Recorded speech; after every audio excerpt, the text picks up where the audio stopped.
Hola, ¿qué tal? Bienvenidos a la sección de noticias locales e internacionales de mercados financieros con las noticias más relevantes de la semana que recién terminó. Y bueno, pues en Estados Unidos tuvimos algunos datos mixtos. Por un lado, los datos de ISM manufacturero aceleraron de nuevo en este mes que terminó de septiembre. El índice aumentó, no obstante que siguen las complicaciones en las cadenas de suministros para varios sectores.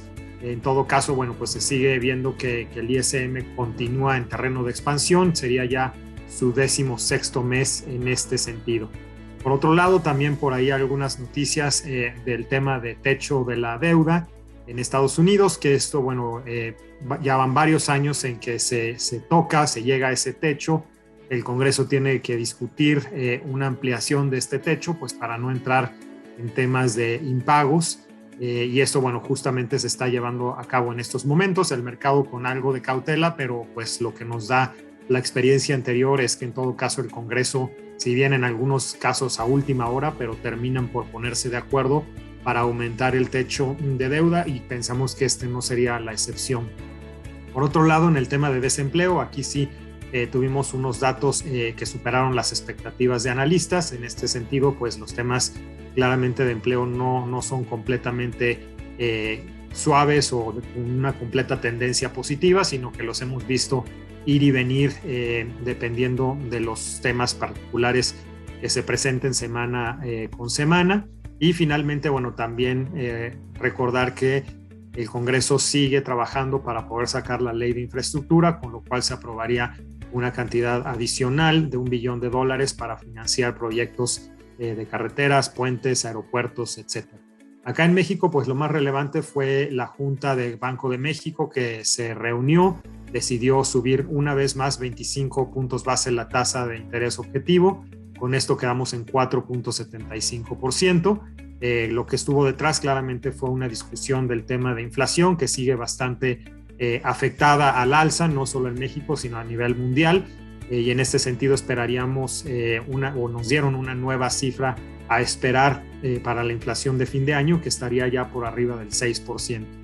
Tuvimos también el dato de remesas familiares, que nuevamente supera los $4,000 millones, quedando de hecho en un récord histórico de 4.743 millones de dólares, con lo cual, bueno, es el segundo mes que se rompe este récord histórico de entrada de dinero por la parte de remesas. Y finalmente también el indicador IMEF, particularmente el indicador de actividad manufacturera, en esta ocasión salió ligeramente abajo de 50, lo que indicaría que estamos en un periodo de una ligera contracción contra lo que veníamos viendo en meses pasados. La parte no manufacturera sí alcanzó a estar arriba de 50 ligeramente, también en todo caso a la baja con respecto al mes anterior, lo que nos habla de que, bueno, por primera vez en 6 meses pues empezamos a ver ya algo de paro a este tema que había sido una continua métrica de expansión. Entonces pues va a ser muy importante ver si esto fue un dato puntual del mes de septiembre o si esto ya indica probablemente que vamos a tener una economía un poco más fría de lo que veníamos teniendo en meses anteriores.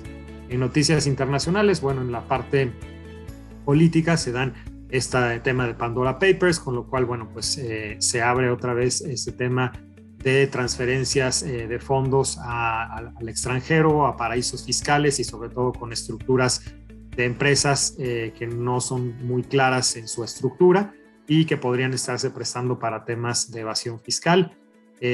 También tuvimos el tema de petróleo, probablemente lo más importante, que continúa, si bien tuvimos también temas de alguna caída o derrame de petróleo en la costa de California. Probablemente lo más relevante para el tema financiero es que esto, junto con un tema de disrupción en la parte general de transporte, pues sigue haciendo que el petróleo continúe a la alza, ya acercándose a $80 por barril, con lo cual las presiones inflacionarias pues continúan complicadas por ese lado. En otras noticias o en otros temas ya de mercados, pues vemos a mercados de capitales en general con un sesgo mixto, particularmente el S&P 500 sí cayendo ya a niveles cercanos a 4.300 puntos. Claramente aquí pues con un tono de cautela ante todos estos temas de disrupciones en varias cadenas de suministro, obviamente por los temas también de algunas cuarentenas muy particulares, muy focales que se han dado en algunas regiones asiáticas, pero que en todo caso esto más los temas del techo de endeudamiento que se están en estos momentos discutiendo, más la parte del potencial cambio en la política monetaria de la Fed y de algunos bancos centrales para poco a poco ser menos laxos y empezar poco a poco a comprar menos activos financieros y con esto inyectar menos liquidez, pues hace que se tenga un tono de cautela, también mucho mercado en espera a que se empiecen a dar los primeros reportes trimestrales que empezarán la siguiente semana. En México fue un poco distinta la actividad. Aquí sí tuvimos un IPC que terminó ligeramente arriba, 0.55%. Con esto, pues, en todo caso, el rendimiento acumulado en el año sigue arriba del 16%. Europa también con algo de toma de utilidades, una caída del Eurostoxx 50 de 2.66%. También acá con un Banco Central Europeo que está monitoreando cómo ir reduciendo poco a poco la recompra de bonos y con lo cual estarían también poco a poco limitando la parte de inyección de liquidez a esta región.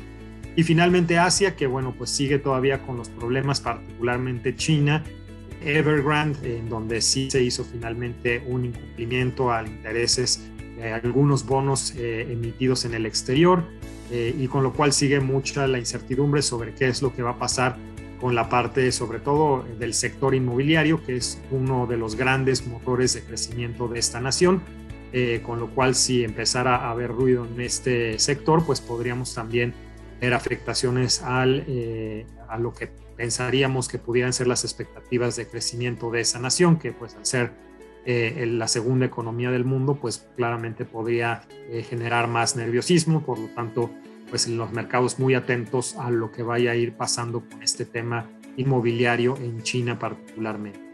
En la parte de divisas vimos el dólar, como es lógico en un ambiente de un poco más de aversión a riesgo, empezar a tomar más fortaleza.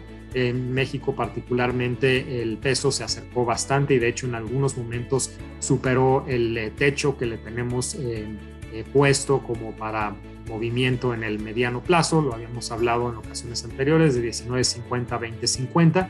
Llegamos sí a estar ahora más pegados a esa parte alta del rango en 20.50, en algunos momentos, como comento, llegando inclusive al 20.60. Esto también pues acompañando debilidad de otras monedas latinoamericanas, aunque sí particularmente el peso con un poco más de debilidad, probablemente también por los temas que se están empezando a discutir en el Congreso sobre reforma eléctrica, que podrían también dar un poco más de presión a nuestra moneda en los siguientes días, en las siguientes semanas. En el caso del euro, también perdiendo un poco de valor contra el dólar, quedando abajo del 1.16 dólares por euro, que ya era un nivel que habíamos visto como un piso por bastante tiempo, y bueno, en estos momentos de algo más de incertidumbre, se rompe este piso para bajar a niveles más cercanos ya ahora de 1.15. En la parte de deuda, bueno, como lo comentamos, lo más relevante fue el aumento de tasas de Banco de México a 4.75. La última subasta de CETES se hizo, de hecho, antes del anuncio de este aumento, por lo tanto, esperamos que ya para la subasta de esta semana esté reflejado algo más cercano al 4.80, asumiendo también que vienen algunos incrementos adicionales por parte de Banco de México en sus siguientes reuniones. Y la parte más de mediano largo plazo, igual también con incrementos, sobre todo la parte de 3 a 5 años que subió entre 20 y 25 puntos base, afectando de forma negativa otra vez a las inversiones en renta fija. Lo que hay detrás, pues nuevamente son estas preocupaciones de que la inflación, sobre todo por el lado de la oferta, por el lado de disrupciones de cadenas de producción, pues podría seguir aumentando en los siguientes meses. ¿Qué vamos a tener en esta semana? Pues lo más importante viene en México el día 7, con el dato de inflación del mes completo de septiembre. Sabemos que tenemos ahí un dato de los primeros 15 días de septiembre bastante complicado. Vamos a ver cómo terminó por estar la segunda quincena. Y en Estados Unidos, pues lo más importante también serán los días 7 y 8 con todos los datos de empleo que salen siempre ese primer jueves y primer viernes de cada mes para ir monitoreando cómo va el tema pues de la recuperación económica, particularmente en el sector laboral en Estados Unidos. Esto es lo que queríamos comentarles por el momento. No olviden revisar nuestras redes sociales y nos escuchamos acá la siguiente semana. Que estén muy bien.